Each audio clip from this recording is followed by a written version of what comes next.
Richard Martineau. Les commentaires haineux prennent certains animateurs. Martineau s'en régale. Je sais pas si vous connaissez le journaliste indépendant américain John Stossel. Ça fait, mon Dieu, 30-40 ans qu'il est journaliste. Il a déjà travaillé pour des grands réseaux, mais là, maintenant, c'est un journaliste indépendant et il est très provocateur, là. Je me souviens, il y a quelques années, Stéphanie, il est allé, là, je pense que c'était à Détroit, puis il voyait des itinérants, puis tout ça, puis il dit, je vais vous trouver une job, moi. Je vais vous trouver une job, OK? C'est-tu correct, là? Est-ce que vous allez embarquer avec moi, puis vous allez travailler? Je vais vous sortir de la misère. Puis les itinérants, oui. Il est allé voir les employeurs, puis tout ça. Puis là, il leur a trouvé des jobs et tout ça. Et là, il leur a dit, bien, écoutez, mettons 3 mars, à 8 h le matin, sur tel coin de rue, les 10, je vous pogne là, puis je vous amène à votre job, puis vous allez avoir des jobs. Il arrive là, il fait son reportage, il y en a 2 qui s'étaient pointés. Les autres n'étaient pas pointés, mais écoute, peut-être qu'il y a des problèmes de santé mentale, peut-être des problèmes de consommation, puis tout ça.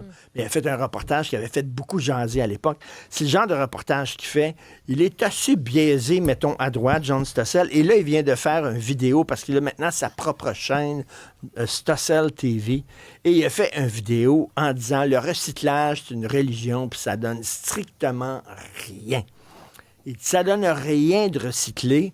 Il me fait penser un peu à Luc Ferrandez, l'ancien maire du plateau Mont-Royal, qui était M. Gauche, et qui lui-même arrête pas de dire que le recyclage, ça donne rien. Alors, John Stossel interview dans son vidéo un ancien chroniqueur scientifique du New York Times. C'est pas rien, là. Quand même. Le gars, il était chroniqueur scientifique au New York Times. C'est parce qu'il y avait une certaine crédibilité, mettons, pour se rendre jusque-là.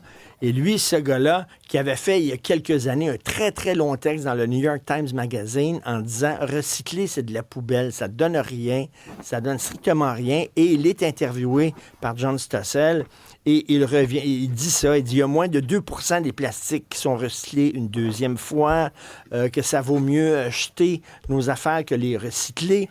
Lorsque tu rinces à l'eau chaude une bouteille de plastique pour l'envoyer au recyclage, tu pollues encore plus que si tu enterrais ta bouteille de plastique. » Il dit « Ça coûte de plus en plus cher. L'industrie du recyclage, ça coûte de plus en plus cher. Embaucher les gens, les industries, etc., les entrepôts. Et alors que le prix du matériel de recyclage que tu vas vendre à d'autres ne cesse de chuter. Il dit c'est une industrie qui ne fonctionne pas. Ça coûte des millions de dollars. Et il dit à New York, par exemple, si on arrêtait de recycler du jour au lendemain à New York, on économiserait 350 millions de dollars par année. On peut peut-être écouter, Jean-Philippe, un extrait de la vidéo de John Stossel. Ah, on va recycler son vidéo aussi, là. Ça bug un peu. On va vous faire entendre un extrait un peu plus tard. Est-ce qu'il a raison? Nous allons en parler avec Francis Vermette, vice-président d'opération et développement chez Recyc Québec. Bonjour, M. Vermette. Bonjour, M. Martineau, ça va bien? Alors, oui, très bien. On a vu beaucoup de reportages.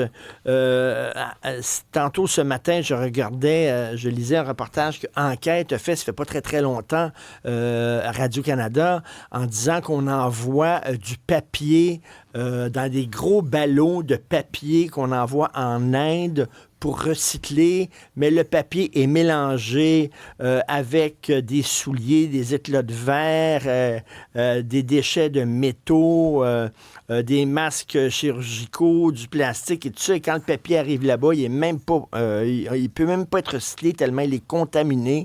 L'Inde nous renvoie les ballots. Bref, c'est un gros reportage. Et là, il y a beaucoup de gens qui se disent, coudonc, ça vaut-tu la peine de recycler? Donc, quelle est votre réponse à ça, M. Vermette? Ben, je dirais que ça vaut la peine. Le contexte ici québécois est différent de ce qui est dépeint un peu dans la vidéo qui provient des États-Unis. Oui. Je dirais qu'il y a grosso modo, nous, au Québec, il y a plus des 3/4 des matières qui sont mises dans les bacs de récupération qui sont effectivement envoyées au recyclage. C'est sûr qu'il y aura toujours des matières qui sont un peu plus problématiques, certaines parties de rejet. Par exemple, si vous mettez dans votre bac de récupération des souliers, ils n'ont pas à faire là, donc ne pas les mettre là-dedans. Donc, au niveau en particulier des plastiques, il y a quand même, en 2021, les dernières données qu'on a, il y avait quand même 60 000 tonnes de plastique qui ont été envoyées vers les centres de tri au Québec. C'est pas tout le monde qui a pris encore que le réflexe, développé le réflexe de recycler. On dit, là, ça c'est un texte récent, j'ai trouvé, 38% des matières recyclables sont encore jetées aux poubelles. Oui, directement par les citoyens. Donc, nous, on continue avec nos différents partenaires à faire la promotion, justement, que les matières recyclables soient mises, que le bon geste soit fait, c'est-à-dire qu'elles soient mises dans le bac de récupération. Et puis, je dirais à l'échelle du Québec aussi, comme ça, pour augmenter les quantités récupérées, envoyées, recyclées, on est en mode aussi de modernisation de cette collecte sélective-là au Québec, où dès le 1er janvier, on va aller vers un système modernisé, où là, ce sont les entreprises qui mettent en marché des contenants, des emballages, des imprimés, qui incluent les journaux et tout, qui vont être responsables un peu de tout ce système-là de tri à travers un organisme là, qui est Éco-Entreprise Québec, dont vous avez peut-être déjà entendu parler. Oui. Donc, l'objectif derrière ça, c'est vraiment d'augmenter la performance. Je sais qu'aux États-Unis, entre autres, vous faites bien dire qu'aux États-Unis, c'est pas ici, là, c'est pas le même modèle, mais on en voit beaucoup de plastique, par exemple, en Malaisie. Nous autres, est-ce qu'on en voit ça beaucoup dans les pays étrangers, surtout les pays pauvres en plus? Il y a une proportion des matières recyclables qui sont envoyées à l'exportation, mais maintenant, on est rendu que plus de 60% des matières recyclables qui sortent des centres de tri sont envoyées vers des marchés qu'on appelle locaux, c'est-à-dire Québec, Ontario, Nord-Est américain, mais aussi la réglementation qui a été mise en place au Québec et qui entre en vigueur le 1er janvier avec Éco-Entreprise Québec. La réglementation va les obliger à avoir des objectifs de valorisation locale, de recyclage sur des marchés locaux dont je parlais, beaucoup plus importants. Fait que ça va venir contraindre, un peu limiter tout l'intérêt qu'il peut y avoir en vertu de l'exportation de matière qu'on veut rendre la moins importante possible. C'est ça, on veut diminuer le nombre de produits qu'on envoie recycler à l'étranger pour le faire de façon locale. Une des déclarations qui est assez étonnante dans la vidéo de John Stossel, on peut regarder finalement l'extrait, Jean-Philippe. Hot water.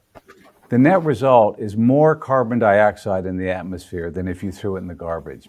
Even Greenpeace said most plastics simply cannot be recycled. So what's Greenpeace's solution? Let's stop producing it. You're saying don't use plastic at all. Ban plastic. I think that's where we're headed. No more plastic? Greenpeace américain, Greenpeace aux États-Unis, il dit que ça vaut même pas la peine d'essayer de recycler le plastique, que ça donne rien. Ce qu'il faut, c'est arrêter de produire du plastique, mais tenter de le recycler, ça donne strictement rien. Comme je le disais, ça a l'air que moins de 2% des plastiques sont recyclés une deuxième fois. Ils finissent tous par se retrouver à la poubelle. Qu'est-ce que vous en dites, M. Vermette?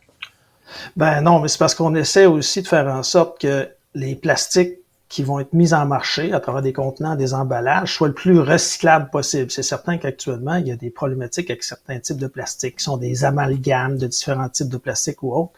Mais la modernisation qu'on veut mettre en place, que le gouvernement veut mettre en place, vise aussi à ce que les producteurs, ceux qui mettent en marché ces contenants, emballages-là, soient davantage, que ceux-ci soient davantage recyclables.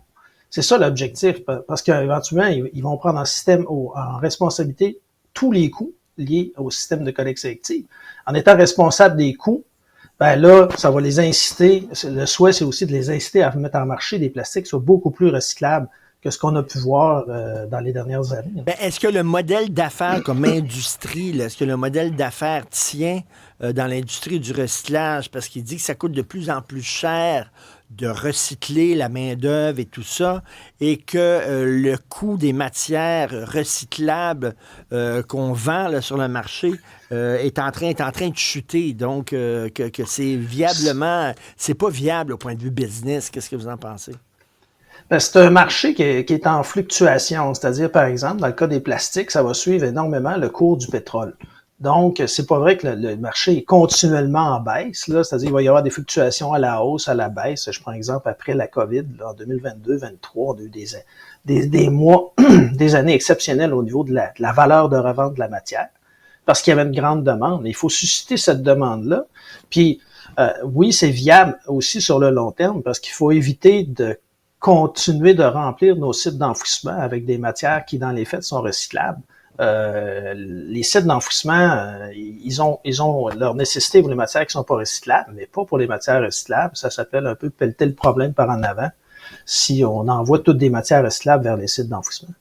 Est-ce que c'est vrai qu'il y avait beaucoup, là, vous dites qu'on va tendre à diminuer les produits recyclables qu'on envoie à l'étranger, mais est-ce que c'est vrai que ça arrivait souvent qu'on envoyait des gros ballots à l'étranger, puis les autres disaient, voyons donc, c'est n'importe quoi, c'est contaminé, puis ils nous les rechippaient. Ça, c'est beaucoup d'allers-retours en bateau, là. Est-ce que ça se produisait assez fréquemment?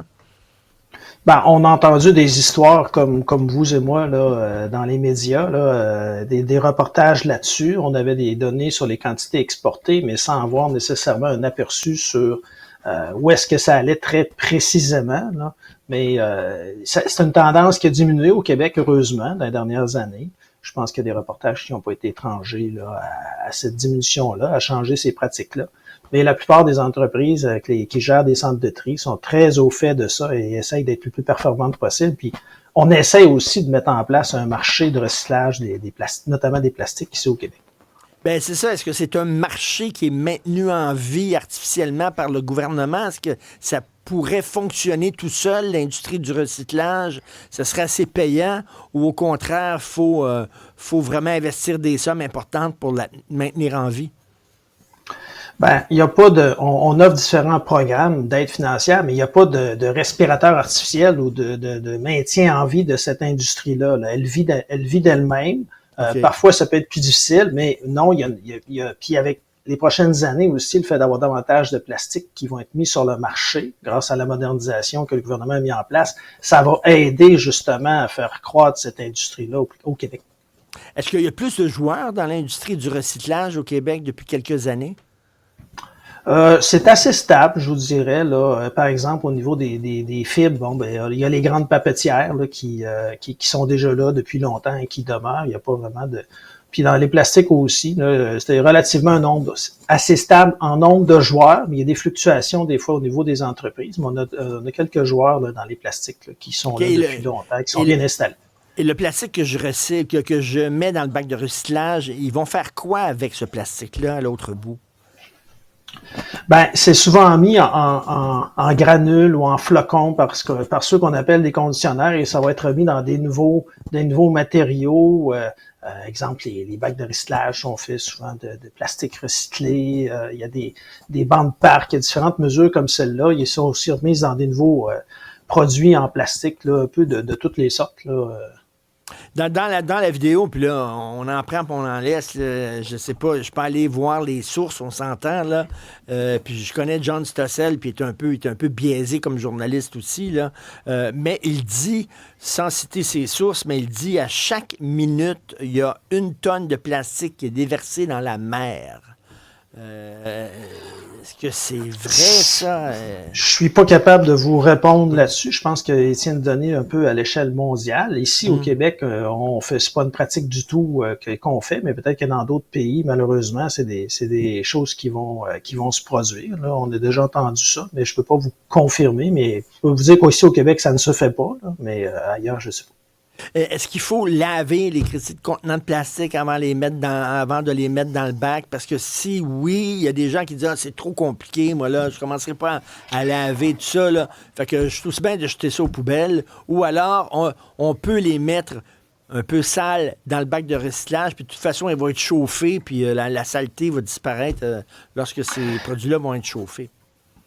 Ben, effectivement, ils peuvent être un peu sales. On n'a pas besoin de procéder à un immense nettoyage de ces plastiques-là. Là. On peut enlever le plus gros ou des choses comme celle-là, mais pas besoin d'être impeccable pour mise dans le bac de récupération. C'est-à-dire, ce qu'il faut garder un peu en compte, c'est que c'est des trieurs. Il y a encore des trieurs manuels dans les différents centres de tri. C'est eux qui vont avoir ces différents contenants-là. Ben, mettez-vous à leur place, puis faire en sorte un peu de nettoyer pour que ce soit pas nuisible pour eux, que ce soit pas dangereux, puis faire en sorte, mais au niveau des matières, quand elles vont être conditionnées, ça va être nettoyé. En terminant, là, c'est quoi le pourcentage de matière qu'on met dans le bac de recyclage, puis qui finalement, lorsqu'elles sont triées par des employés, sont sont jetés côté poubelle. Là. Sont retirés du côté recyclage et sont jetés côté poubelle. C'est quoi le pourcentage? Grosso modo, du 100% qu'on va mettre dans nos bacs, qui va aller dans les camions, il y en a à peu près au-dessus de 75% qui va être effectivement envoyé vers le recyclage. Donc, il y en a un petit peu moins de 25% qui va devoir être rejeté. Puis, actuellement, et ça c'est données 2021. On n'a pas encore les données pour 2023. On va les avoir au début de 2025. Donc, il y en a à peu près 25%. Ça peut être soit parce que c'est des matières qui n'auraient pas dû être mises dans le bac, qui sont pas du tout là, les souliers, les textiles, les encombrants, ça n'a pas d'affaire là, les produits électroniques, etc., etc. Il y a d'autres filières pour ça. Ou malheureusement, parfois, il n'y a pas de marché non plus pour ces différentes matières-là, ou le centre de tri, les trieurs, les équipements, sont pas capables de trier ces matières-là parce qu'elles sont trop petites, trop dégradées ou autre. Stéphanie, t'es-tu une recycleuse, toi? Ben là, je recycle comme tout le monde, c'est sûr. Laves-tu tes pots de yogourt comme moi? Moi, je suis un peu obsessif. Pot de yogourt, je rince. Celui qui me donne le plus de fil à retordre, c'est le beurre d'arachide. Lui, là, j'ai un peu plus de misère. Tu mets de l'eau chaude, ça 2-3 fois de l'eau chaude. Jamais. Ben non, ça décolle pas. Là. Qu'est-ce qu'on fait avec ces affaires-là, ces produits-là en plastique, lorsqu'effectivement, là, ça décolle pas? Est-ce qu'on les met quand même dans le recyclage ou on ajoute de la job au trieur pour aussi bien de sacrer ça aux poubelles tout de suite? Non, vous pouvez les rincer sommairement puis les mettre dans le bac de récupération. Surtout, c'est dans le bac que ça va. OK. Mais en tout cas, vaut mieux que 75 soit recyclé plutôt que 100 se retrouve aux poubelles, mettons. Là.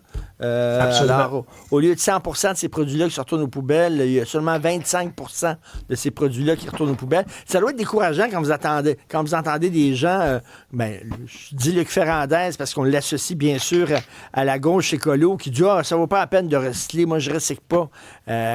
C'est pas le message que vous voulez entendre, vous, à Recycle Québec.